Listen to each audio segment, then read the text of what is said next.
দেখুন, যেটা আদালতের পার্ট সে বিষয়ে এখনই সরাসরি কোনো মন্তব্য করব না, কিন্তু মমতা বন্দ্যোপাধ্যায় 22শে জানুয়ারি যে সংহতি যাত্রা ডাক দিয়েছেন, এটা কিন্তু তিনি স্পষ্টভাবে বলে দিয়েছেন এর সঙ্গে রাম মন্দিরের কোনো সম্পর্ক নেই।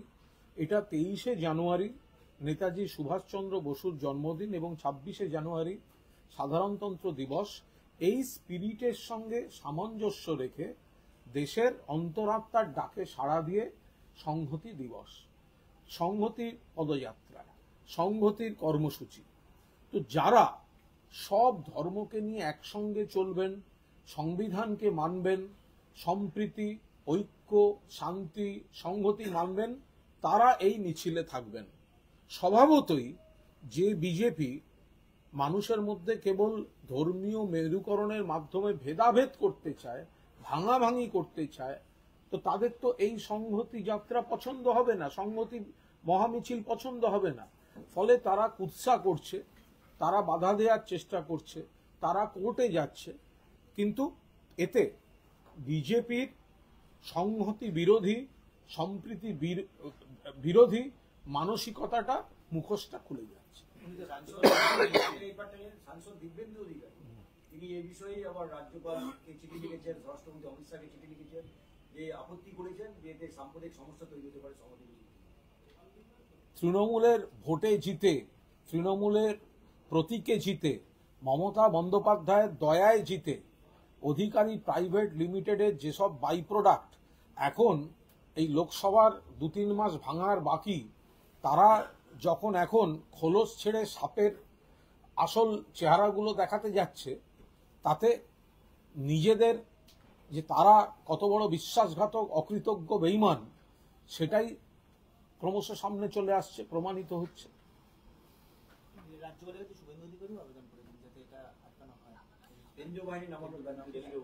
এর সঙ্গে কেন্দ্রীয় বাহিনীর কোনো সম্পর্ক নেই। তাহলে কি বিজেপি সেদিন কোনো অশান্তি তৈরির পরিকল্পনা করছে? তাহলে কি বিজেপির মনে, কারণ তারা এই কর্মসূচিগুলিকে ঘিরে 9-এর দশকের শেষ থেকে যুগে যুগে যে ধরনের ধর্মীয় মেরুকরণজনিত অশান্তি তৈরি করেছেন, তাহলে কি আবার তারা সেগুলো করতে চান? আর মমতা বন্দ্যোপাধ্যায় তার বিরুদ্ধে বাধার প্রাচীরের মতো দাঁড়িয়ে সংহতি মিছিল ডাকছেন, সেই জন্য তাদের এত কষ্ট, এত দুঃখ যে সংহতি মিছিল করতে দেওয়া চলবে না। কেন্দ্রীয় বাহিনী কি করবে এখানে? মানুষের মহামিছিল হাঁটবে সংহতিকে স্বাগত জানিয়ে, মানুষের মহামিছিল হাঁটবে সম্প্রীতিকে। এটা বাংলার মাটি, বাংলার জমি, এখানে ধর্মের নামে বিভেদ মানুষ কোনো অবস্থায় হতে দেবেন না। ফলে এখানে এই কেন্দ্রীয় বাহিনী বলো, অমুক বলো, তমুক বলো, এই ধরনের কথাগুলো প্ররোচনামূলক, উস্কানিমূলক। ভিক্টোরিয়া হাউসের সামনে সভা করার অনুমতি নিয়ে আদালতে দ্বারস্থ হয়েছিল আইসে। আজকে বিচারপতি প্রাথমিক পর্যবেক্ষণে জানিয়েছেন যে ওখানে পুলিশ বাড়িয়ে ওখানেই সভা হবে। আইসেকে প্রাথমিক পর্যবেক্ষণে তারা একটা অ্যাড করেছেন তিনি, সেখানে গতবার এই অশান্তি হয়েছিল সেই প্রসঙ্গের কথা ওই দিন বিচারপতির মন্তব্যে উঠে এসেছে। দেখুন, একটা বিষয় হচ্ছে আদালতের পর্যবেক্ষণ। কোনো একটি জায়গা সেটি ব্যবহার করলে যে কোনো দল করতে পারবেন, ব্যবহার না করলে কেউ করবেন না। এটা আইনের কোর্টে কি ভাষায় বিবেচনা হবে সেটা তাদের ব্যাপার। এখানে আমাদের খুব স্পষ্ট করে একটি বক্তব্য আছে যে ধর্মতলার ভিক্টোরিয়া হাউসের সামনের ওই জায়গা জনবহুল এবং ওখানে সভা ইত্যাদি হলে যাত্রীদের অত্যন্ত যান চলাচল বিঘ্ন ঘটে, যাত্রীদের অসুবিধা হয়, মানুষের সমস্যা হয়। কিন্তু তৃণমূল কংগ্রেস বাধ্য হয় একটা দিন বছরে সভাটা করতে। কেন হয় না? তার একটা স্থান মাহাত্ম্য আছে। তৃণমূল কিন্তু জোর করে গায়ের জোরে করতে চায় না।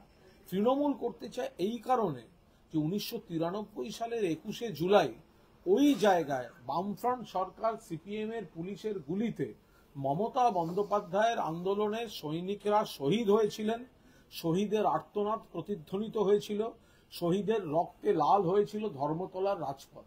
এই আন্দোলনজনিত স্থান মাহাত্ম্যটা একমাত্র মমতা বন্দ্যোপাধ্যায়ের আন্দোলনের স্রোতের ক্ষেত্রেই প্রযোজ্য। যেটা তৎকালীন যুব কংগ্রেস হয়ে পরবর্তীকালে তৃণমূল কংগ্রেসে পরিণত হয়েছে। সেই কারণে ওই জায়গাটা বছরে একদিন সভা করে তৃণমূল কংগ্রেস। ফলে বাকিদেরও তৃণমূল কংগ্রেস করছে বলে আমায় করতে হবে, এই গাজোয়ারিটা চলতে পারে না, সেটা বিবেচিত হওয়া উচিত নয়। বাকিটা কোর্টের বিষয়।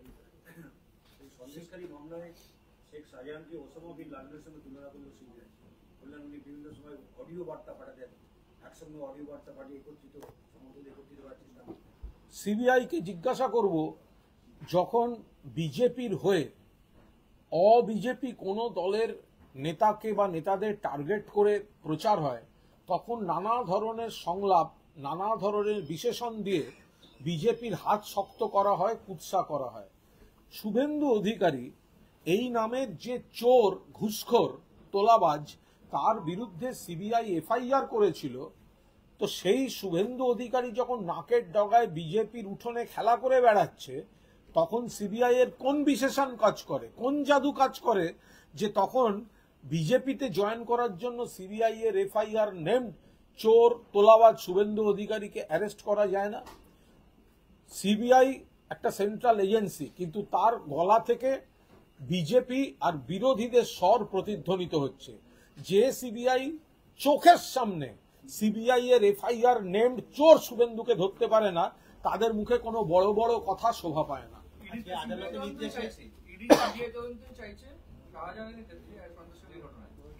তারা যেহেতু কেন্দ্রীয় এজেন্সি, তারা পারস্পরিক পরিপূরক।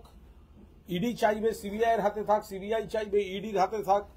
তাহলে এটা তো গোটাটাই ডিপেন্ড করছে বিজেপি কি চাইছে। এসব বিজেপির মুখোশ। ফলে বিজেপি যেটা চাইছে সেটাই এদের মুখ থেকে বেরোচ্ছে।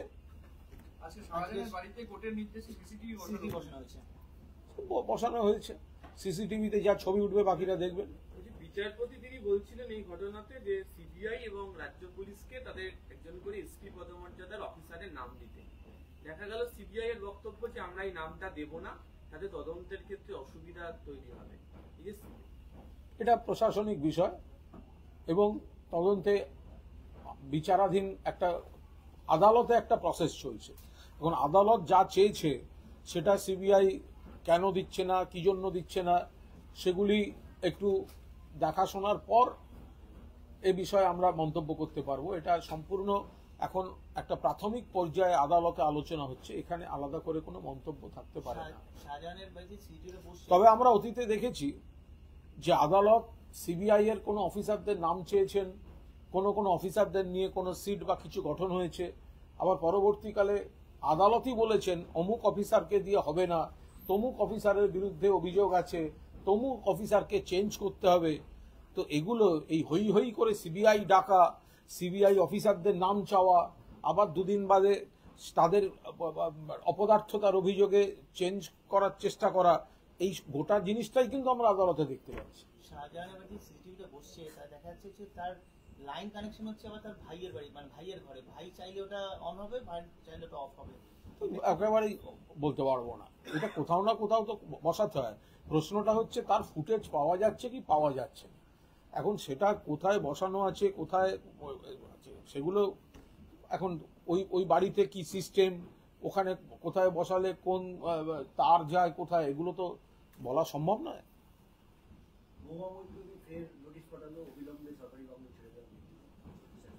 শুনুন, একটা কথা বলা যেতে পারে, সেটা হচ্ছে মহুয়া মৈত্রকে এই বিজেপি আদানি অন্যান্য ইস্যুতে নরেন্দ্র মোদীকে আক্রমণের জন্য এবং মহুয়ার কণ্ঠরোধের জন্য গা জোয়ারি করে একতরফা বিচারে, যেখানে আত্মপক্ষ সমর্থনের কোনো সুযোগ দেওয়া হয়নি, কোনো সংসদীয় রীতি মানা হয়নি, তাকে প্রতিহিংসা পরায়ণভাবে মহুয়ার সাংসদ পদটি খাওয়া হয়েছে, তারা বাতিল করেছে। এবার রাতারাতি চেষ্টা করছেন তাদের বাংলো ছাড়ার জন্য। কিন্তু যে কোনো সাংসদ তার বাংলো কি এভাবে কেড়ে নেওয়া যায়? কিছু নিয়মও আছে এবং সেটা সাংসদদের আবাসনের জন্য যে কমিটি, যে প্রশাসনিক বোর্ডটি আছে, তারা দেখেন অনেক প্রাক্তন সাংসদ 3 মাস 6 মাস তারা রাখতে পারেন, তার জন্য কিছু কন্ডিশন আছে, কিছু কিছু বিষয় সেখানে রয়েছে। ফলে যদি কোনো প্রাক্তন সাংসদ মনে করেন যে তিনি কিছুদিন বাংলো রাখবেন, তো তিনি বাংলো সেখানে রাখতে পারেন। এবার কেন এত তাড়াহুড়ো, সেটা তো সম্পূর্ণ রাজনৈতিক উদ্দেশ্য প্রণোদিত। বাকিটা মহুয়া নিজেই যথেষ্ট এই বিষয়ে মোকাবিলা করার জন্য, জবাব দেওয়ার জন্য। ডায়মন্ড হারবার কেন্দ্রে যাতে নৌসাদ দাঁড়ায়, তার জন্য মোহাম্মদ সেলিম কাল থেকে অনবরত বলছে মোহাম্মদ নৌসাদকে তারা দেখতে ডায়মন্ড হারবারে, পরোক্ষে তারা দাবি করছে নৌসাদকে ডায়মন্ড হারবারে দাঁড় করার জন্য। প্রথম কথা, সিপিএম এখন রাতে ঘুম হচ্ছে না। সিপিএম ভাবছে 42টা আসনে যদি একা লড়তে হয়, আর ওই শুধু আইএসএফ এর ভরসায় লড়তে হয়, 42টা আসনে সিপিএম এর জামানত জব্দ হবে। সেই কারণে এখনো কংগ্রেসকে সঙ্গে রাখার জন্য মরিয়া হয়ে চেষ্টা করে যাচ্ছে। সিপিএম এর ক্ষমতা নেই, একক ক্ষমতায় বামফ্রন্টের ক্ষমতা নেই 42টা আসনে লড়ার। ফলে সেই কারণে ধর্মীয় মেরুকরণ তৈরি করে বিজেপিকে সাহায্য করার জন্য বিজেপির পরিপূরক এই আইএসএফ বিধানসভা ভোটের আগে যারা বিজেপির কৈলাস বিজয়বর্গীয়র সঙ্গে যোগাযোগ রাখত, অফিসার বদল, আমরা ভোট কাটছি তোমরা ওটা দেখো, আমরা এই ভোট কাটছি তোমরা ওটা দেখো। ফলে মোহাম্মদ সেলিম তাদের সঙ্গে হাত মেলাচ্ছেন এবং নিজেদের রাজনৈতিক দেউলিয়াপনা ঢাকতে মেরুকরণজনিত বাতাবরণের জন্য আইএসএফ কে ব্যবহার করার চেষ্টা করছেন। দিনের শেষে বিজেপিকে সাহায্য করতে চাইছেন। সাগর মেলার সময় ফেরির ভাড়া রাজ্য সরকার 40 টাকা যেটা 85 টাকা নিয়েছে, প্রায় 112.5% বেশি বলে দাবি করে শুভেন্দু। বলতে পারবো না। সারা ভারতের মানুষ বলছেন অত্যন্ত সুষ্ঠুভাবে, সুন্দরভাবে সাগর মেলা সংগঠিত হয়েছে। মাননীয় মুখ্যমন্ত্রী মমতা বন্দ্যোপাধ্যায়ের সার্বক্ষণের নজরদারিতে, আমাদের মন্ত্রীদের 8 মন্ত্রীর উপস্থিতিতে, প্রশাসনের সর্বস্তরের কর্মীদের, অফিসারদের কৃতিত্বে এত সুন্দর এই সাগর মেলা, গঙ্গাসাগর, সেটি শেষ হয়েছে। ফলে এটা সহ্য করতে পারছে না শুভেন্দু, তাই কালিমালিপ্ত করার জন্য নানা ধরনের কুৎসা করছে। এত বড় মেলা, কেন্দ্রের তো উচিত জাতীয় মেলা স্বীকৃতি দেয়া। সারা ভারত থেকে 1 কোটি পুণ্যার্থী, মমতা ব্যানার্জির প্রশাসন নির্বিঘ্নে সেই কাজ করে দিয়ে গেল।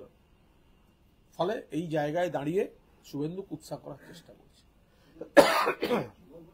বিচারপতি জয় সেনগুপ্ত রাজ্য পুলিশের ভূমিকা নিয়ে ক্ষোভ প্রকাশ করেছে, বলেছে সিসিটিভি বসানো হয়ে গেল অথচ এতদিন ধরে খুঁজে পাচ্ছেন না আপনারা শাহজাহানকে, কি করছেন আপনারা? দেখুন, পুলিশ প্রশাসন চেষ্টা করছে তাদের মতো করে। এখন বিচারক বা বিচারপতি যদি তার কোনো কৌতূহল প্রকাশ করে থাকেন, সেটা তার ব্যাপার। রাজ্য সরকার বা রাজ্য পুলিশ, রাজ্য প্রশাসন চেষ্টা করছে সমস্তটাই যা যা তদন্তের স্বার্থে করার, তার সব রকম চেষ্টা চালাচ্ছে। শাহজাহান যখন এলাকা ছাড়া, তখন সন্দেশখালী লাগু হাসনাবাদ এলাকায় যে বাবু মাস্টার মিছিল করেছে এবং বিরোধীদের অভিযোগ যে ওকে অন্তরালে শাহজাহানকে রেখে বাবু মাস্টারকে দিয়ে এলাকা দখলের আবার। তো তৃণমূল কংগ্রেস মিছিল করবে না, এলাকার সাধারণ মানুষ মিছিল করবেন না, তাতেও দোষ। বিরোধীরা চায় কি? একটা এলাকা, সেখানে জনমত তৃণমূলের পক্ষে, মানুষ তৃণমূলের পক্ষে, মানুষ মমতা ব্যানার্জির পক্ষে। সেখানে একটা এলাকা সম্পর্কে কুৎসা হচ্ছে, দিনের পর দিন চক্রান্ত হচ্ছে। ফলে সেখানে এলাকার মানুষ মিছিল করতে পারবেন না, তাতেও আপত্তি। আরে তোমাদের মিছিল করার লোক নেই, বাইরে থেকে লোক নিয়ে না গেলে 30টা লোক হয় না। তৃণমূলের সঙ্গে মমতা ব্যানার্জির নেতৃত্বে, অভিষেক ব্যানার্জির সেনাপতিত্বে তৃণমূল কংগ্রেসে তো মিছিল করার লোক আছে। তৃণমূল এই কুৎসা চক্রান্তের রাজনীতির বিরুদ্ধে মিছিল করেছে। সন্দেশখালী কাণ্ডে ইডি আক্রান্তের বিষয়ে জাস্ট রায় দিল এবং সিট গঠন করে তদন্তের নির্দেশ দিলেন বিচারপতি। কাদের সিট নাম্বার দিচ্ছে, দুপক্ষকে ডেকে পাঠানো হয়েছিল, দুপক্ষই থাকবে।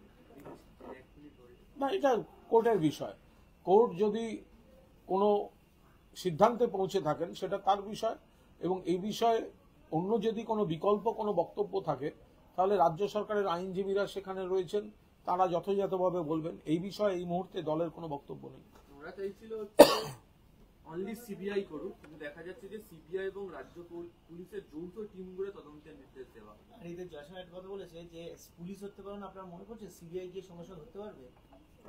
না না, একটা পরিষ্কার কথা হচ্ছে, এই যে কথা হচ্ছে সিবিআই চাই, তা এখন তো ওখানে এই শাহজাহানকে যদি তর্কের খাতিরে ধরা যায় তাহলে শুধু রাজ্য সরকারকে দোষ দেওয়া হচ্ছে কেন? পুলিশ যেমন খুঁজছে, তো সিবিআই, ইডি, এনআইএ, বিএসএফ, এখন তো 50 কিলোমিটার বিএসএফ এর আওতা সীমান্ত থেকে, সেন্ট্রাল আইবি, সবাই তো খুঁজছে। তাহলে শুধু রাজ্য পুলিশের উপর দোষ আসছে কেন যদি না পাওয়া যায়? 2 নম্বর, তাহলে শুধু সিবিআই কে খুঁজতে দেওয়ার দায়িত্ব মানে কি? শুভেন্দু অধিকারী, যার বিরুদ্ধে সিবিআই এফআইআর করেছে তোলাবাজি চুরির অভিযোগে, সে চোখের সামনে ঘুরছে, তাকে সিবিআই দেখতে পায় না। সেই সিবিআই যে চোখের সামনে ঘুরছে এফআইআর নেম শুভেন্দু, তাকে সিবিআই ধরতে পারে না, আর যাকে চোখে দেখা যাচ্ছে না তাকে ধরে আনবে? আগে শুভেন্দুকে ধরে দেখাক, তারপর তো শাহজাহান। ওরা তো ইডি চাইছিল শুধু সিবিআই করুক, কিন্তু কোর্ট কিন্তু রাজ্য পুলিশকেও রাখলো এবং বলছেন যে হাইকোর্টের অনুমতি ছাড়া কোনো রিপোর্টও চূড়ান্ত আকারে পেশও করতে পারবে না তারা। এই যে রাজ্যকে যুক্ত করে দেওয়া হলো তদন্তের ক্ষেত্রে, এই তদন্তটা তো রাজ্য সরকারের এখতিয়ারভুক্ত, ল অ্যান্ড অর্ডার রাজ্য সরকারের এখতিয়ারভুক্ত। এখানে যারা বলছিল সিবিআই কে দিতে হবে, সিবিআই কে দিতে হবে, সিবিআই কে দিতে হবে, তো কোর্ট শেষ পর্যন্ত পুরো সিবিআই কে দিলেন না।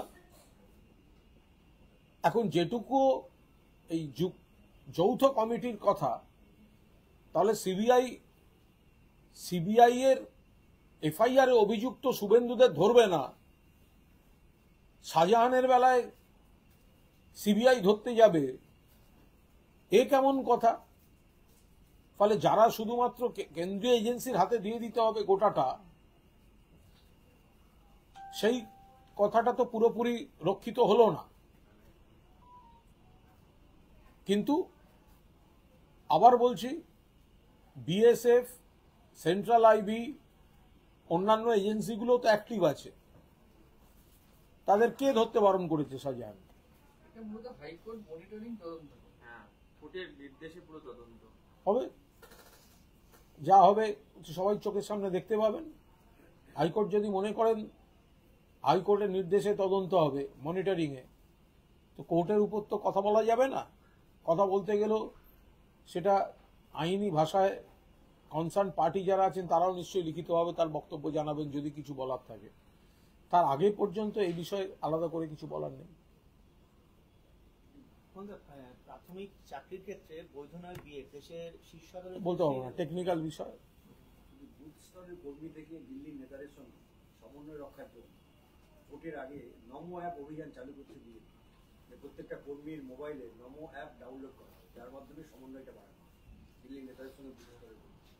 দেখুন, মানুষের সঙ্গে যাদের যোগাযোগ নেই, অর্ধেক জায়গায় যাদের কর্মী নেই, যারা গোষ্ঠীদ্বন্দ্বে দীর্ণ, তাদের মোবাইলে কি অ্যাপ ডাউনলোড হবে? আর ওইভাবে কি আর রাজনীতি ওইভাবে হয়? দিল্লির নেতাদের সঙ্গে কিভাবে সাধারণ যারা, তাদের সংগঠন নেই, তাদের কমিটি নেই, তাদের জনভিত্তি নেই, তাদের জনসংযোগ নেই, তো সুতরাং এইভাবে নমো অ্যাপ অমুক তমুক এসব করে ওরা তো মাঝে মাঝে এই ধরনের নানা কাণ্ড কারখানা করে, তাতে তো কোনো ফল হয় না। এভাবে হয় না। এটা রাজনীতিটা একটা অন্তরের টান, সেটা এইভাবে শাক দিয়ে মাছ ঢাকছে। ওদের সাংগঠনিক দুর্বলতা, সংগঠন নেই, সেখানে আবার গোষ্ঠীদ্বন্দ্ব, এর অ্যাপ ও দেখবে না, ওর অ্যাপ সে দেখবে না, এইসব সামলা করা। বলছি একদিকে রাম মন্দির, অন্যদিকে 22 জানুয়ারির মিছিল, কোথাও কি মেরুকরণের রাজনীতি কোনো জোরদার হচ্ছে আমাদের বঙ্গে? কোনো মেরুকরণ নেই। সংহতি মিছিল তো সকলকে নিয়ে, মেরুকরণ তো শুধু বিজেপি করছে। কিন্তু তৃণমূল কংগ্রেস মমতা বন্দ্যোপাধ্যায়ের নেতৃত্বে, অভিষেক বন্দ্যোপাধ্যায়ের সেনাপতিত্বে কোথাও তো কোনো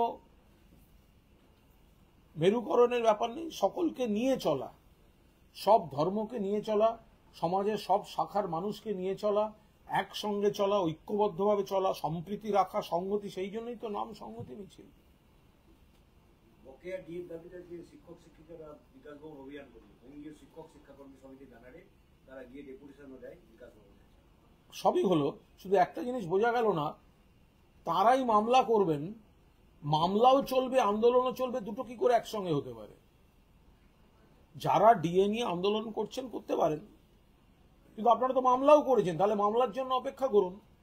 2 নম্বর, দুর্ভাগ্যজনকভাবে যারা ডিএ নিয়ে বারবার নানা ধরনের সিন ক্রিয়েট করছেন, তারা তো একবারও কেন্দ্রকে বলছেন না যে বাংলা সরকারের কেন্দ্র থেকে যে হকের টাকা পাওনা 1,50,00,000 কোটি টাকার বেশি, সেই টাকাটা কেন্দ্রীয় সরকার অবিলম্বে মিটিয়ে দিক, তাহলে রাজ্য সরকারেরও দিতে সুবিধা হয়।